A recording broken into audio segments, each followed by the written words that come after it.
যদি তোমার প্রেমের পাই গো সারা, ঠিক না ঠিক বলেন? যদি তোমার প্রেমের পাই গো সারা, হে রাসূল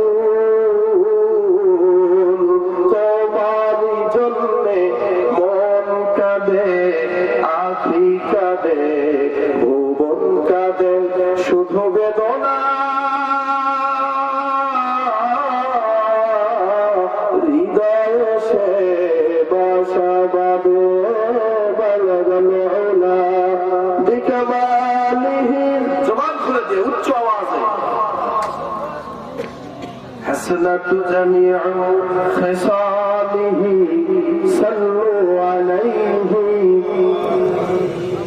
শুধু ঘুষ আর অবিচার, অন্যায় আর ব্যভিচার, নারী ধর্ষণ আর মানুষ খুন, কানছে বাংলার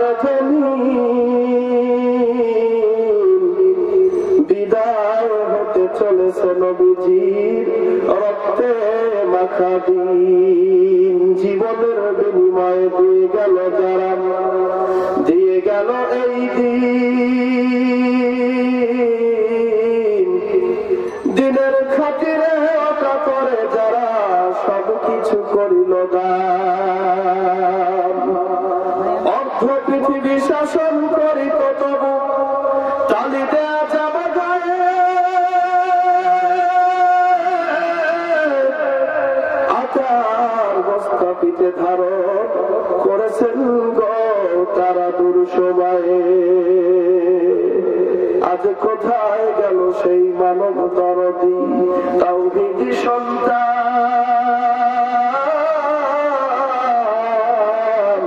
কোথায় গেল সেই সোনার মানুষ, কোথায় সে মুসলমান?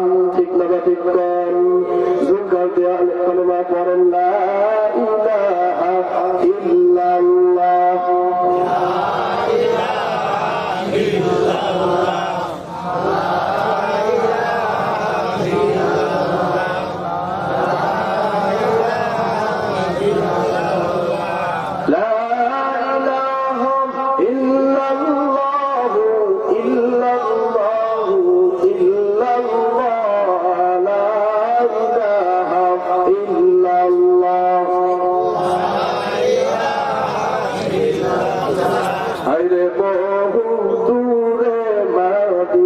বলেন না মহব্বতের সাথে, বহু দূরে মদিনা কেমনে যাব জানি না। দয়ার আল্লাহ কবুল করো, দয়ার আল্লাহ কবুল করো, পুরাও মনের বাসনা। লা ইলাহা ইল্লাল্লাহ,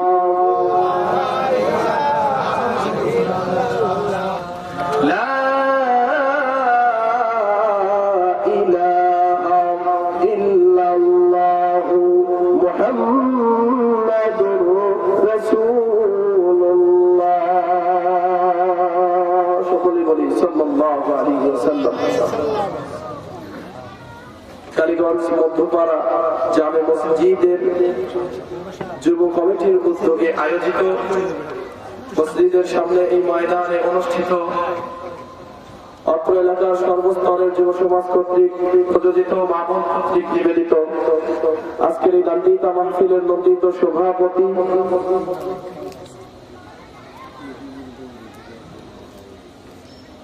জনাব আলহাজ ইঞ্জিনিয়ার আহমদ আলী শাহ,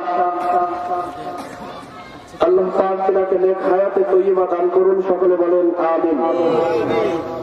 প্রধান অতিথি, বিশেষ অতিথি সহ আমন্ত্রিত অতিথিবৃন্দ, বিশেষ করে আজকের মাহফিলের আমন্ত্রিত মেহমানবৃন্দের এক অংশ, শুধু শিক্ষিত সমাজ, হযরতে ওলামায়ে কেরাম, ফুদালায়ে ইলম, বিশেষ করে আমার অত্যন্ত শ্রদ্ধেয় বড় ভাই হযরত মাওলানা মোহাম্মদ আবু ইউসুফ সাহেব, আল্লাহ তাআলা সকল ওলামায়ে কেরামকে কবুল করেন বলে বলেন আমিন। আমার সাথে অবস্থানরত দীর্ঘক্ষণ থেকে অপেক্ষাকৃত আমার একান্ত শ্রদ্ধাভাজন ব্যক্তিত্ব, সম্মানিত মুরব্বিয়ানে কেরাম, এদেশের হেরাখচিত রত্নরাজি, তরুণ পথের তরুণ দল, বিপ্লবী চেতনায় উজ্জীবিত এবং উদ্ভাসিত তাওহীদ জনতার এক অংশ, জাতির কর্ণধার, আগামী দিনের ভবিষ্যৎ, বাংলার দামাল ছেলে, সুপ্রিয় যুবক ভাইয়েরা, আদর ও স্নেহের কচিকাঁচা পর্দার অন্তরালে অবস্থানরতা আজকের মাহফিলের অন্যতম মহিলা শ্রোতা, অরণ্যা বলে গুণান্বিতা, অবলা সরলা, লাল বাংলা, সাদা বাংলা, গ্রামীণ বাংলা, পল্লী বাংলা, নেতাদের দোয়া মহাব্বতের নাম ডিজিটাল বাংলার সম্মানিত মা ও বোনেরা, সকলকে জানাই বিজয়ের মাস। এই মাসের 26 তারিখে মহান স্বাধীনতা দিবস আমরা পালন করে থাকি। আমরা বাঙালি জাতি স্বাধীন হয়েছি। এই মহান স্বাধীনতা দিবসের আগাম অভিনন্দন, সেই সঙ্গে সুন্নাত তরিকায় আর একবার সালাম, আসসালামু আলাইকুম ওয়া রাহমাতুল্লাহি ওয়া বারাকাতুহু। সম্মানিত উপস্থিতি, মাহফিলে এসে আপনারা বেজান না খুশি? আরেকটু আওয়াজ দিয়ে বলেন তো দেখি, বেজান না খুশি? খুশি যদি হন তাহলে শুকরিয়া আদায় করতে হবে বেশি বেশি, ঠিক না? ঠিক আওয়াজ দিয়ে কন।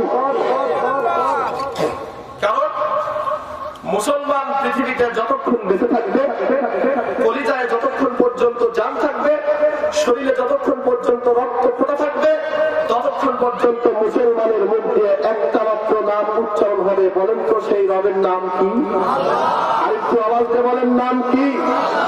সুতরাং মুসলমান কোন নেতার শুকরিয়া আদায় করতে পারে না, কোন বাদশার শুকরিয়া আদায় করতে পারে না। মুসলমান কোন আলেম ওলামা গাউস কুতুব কারো শুকরিয়া আদায় করতে পারে না। মুসলমানের কলিজায় যতক্ষণ পর্যন্ত জান থাকবে, মুসলমান ততক্ষণ পর্যন্ত শুকরিয়া আদায় করবে কার? বলেন কার? সুতরাং সেই আল্লাহর দোয়া জবান দিয়ে জোরে সোরে সমস্বরে উচ্চ আওয়াজে আমরা যে তার গোলাম, এই গোলামের সবটুকু অনুমতি রাখতে করে ভক্তি করে মুক্তির আশায় তারই শিখানো উক্তি অনুযায়ী যুক্তির সাথে চুক্তি করতে গিয়ে আমরা সকলেই জবান খুলে কালিমাতুর শুকরিয়া আদায় করতে গিয়ে বলছি আলহামদুলিল্লাহ। আরো জোরে বলেন আলহামদুলিল্লাহ। আলহামদুলিল্লাহ তামলাহুল মিজান, আলহামদুলিল্লাহ তামলাহু মা বাইনাস সামাওয়াতি ওয়াল আরদ। আল্লাহ পাক বলেন, সাত তবক আসমানকে যখন মিজানের এক পাল্লায় তুলে দেওয়া হয়, ওই হাসরের ময়দান যখন কায়েম হয়ে গেল, বান্দার নেকি পথে ওজন করার জন্য আল্লাহ রাব্বুল আলামিন যখন মিজান খাড়া করে দিবে, ওই মিজানের এক পাল্লায় যখন আল্লাহ রাব্বুল আলামিন বান্দার নেকিকে তুলে দিবে, আরেক পাল্লায় বেবধিকে তুলে দিবে, গুনাহ পাল্লাটা যখন ভারী হয়ে যাবে, জাহান্নামের ওয়াদার হয়ে যাবে। ঠিক না? ঠিক বলেন। এমতো অবস্থায় আল্লাহ রাব্বুল আলামিন বলেন, ওই জান্নাতের ওই মিজানের পাল্লায় যদি সাত তবক আসমানকে তুলে দেওয়া হয়, আর বান্দার মুখ বিস্তৃত আলহামদুলিল্লাহর আওয়াজটা যদি মিজানের অপর পাল্লায় তুলে দেওয়া হয়, তাহলে আল্লাহ পাকের বান্দারে বান্দার মুখ বিস্তৃত আলহামদুলিল্লাহর আওয়াজটাই বেশি ভারী হয়ে যায়। সুবহানাল্লাহ, জোরে জোরে বলেন আলহামদুলিল্লাহ। সুতরাং আমরা সেই রবের গোলাম, ঠিক না? ঠিক বলেন। ওই রবের গোলাম, ওই রবের শুকরিয়া আদায় করতে হবে। কারণ আল্লাহ রাব্বুল আলামিন বলেছেন, লা ইন শাকারতুম লাযীদান্নাকুম ওয়া লা ইন কাফারতুম ইন্না আযাবি লাশাদীদ। চিৎকার দিয়ে বলেন আল্লাহু আকবার। আল্লাহ রাব্বুল আলামিন বলেন, বান্দারা রে, দুনিয়াতে যখন তোমরা আমি আল্লাহর নিয়ামত পাবা, সাথে সাথে আমি আল্লাহ রাব্বুল আলামিনের শুকরিয়া আদায় করে দিবে। আমি আল্লাহ রাব্বুল আলামিনের শুকরিয়া যখন তুমি আদায় করবা, আল্লাহ রাব্বুল আলামিন বলেন, আমি তোমার নিয়ামতকে দুনিয়ায় দ্বিগুণ বৃদ্ধি করে দিব। ইন্না আযাবি লাশাদীদ। আর যদি তোমরা আমার নিয়ামত পাওয়ার পরে শুকরিয়া আদায় না করো, নিয়ামত তোমাদের কাছ থেকে ছিনায় দেব। শুধু তাই নয়, আযাবের মধ্যে গ্রেফতার করে দেব। কথা আছে না নাই?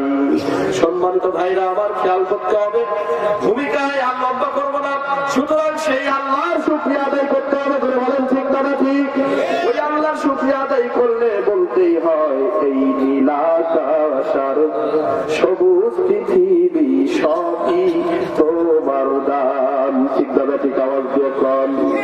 এই পুরো পৃথিবীটা কার দাম? এই লাভ নিয়ামত কার দাম? সব কিছু হলো আল্লাহর দাম। ওই আল্লাহর শুকরিয়া আদায় করতে হবে, জবানটা খুলে দিয়ে গান। এই নীলাকাশ আর সবুজ পৃথিবী সবই তোমার দান। জীবন দিয়ে রাখবো মোরা, জীবন দিয়ে রাখবো মোরা আল কুরআনের মান। এই নীলাকাশ আর সবুজ পৃথিবী সবই তোমার দান। চিৎকার দিয়ে কোন মারহাবা। মুসলমান ভাইরারে আমার, একেবারে সরাসরি তাফসীরের দিকে চলে যায়। আল্লাহ রাব্বুল আলামিন তার হাবিবকে বললেন, নবী তোমার জাতির সামনে কথা বলবে, রূপক বানোয়াট কোনো কিচ্ছা কাহিনী নয়। তোমার জাতির সামনে তুমি কথা বলবে, আমি নাযিল করেছি যে কিতাব তোমার উপরে, এই কিতাবটা তোমার জাতির সামনে তেলাওয়াত করবে। যখন তোমার জাতির সামনে আমার কিতাব তেলাওয়াত করবে, তোমার জাতির কলিজার মধ্যে আমার আল্লাহ রাব্বুল আলামিনের নূর পয়দা হয়ে যাবে।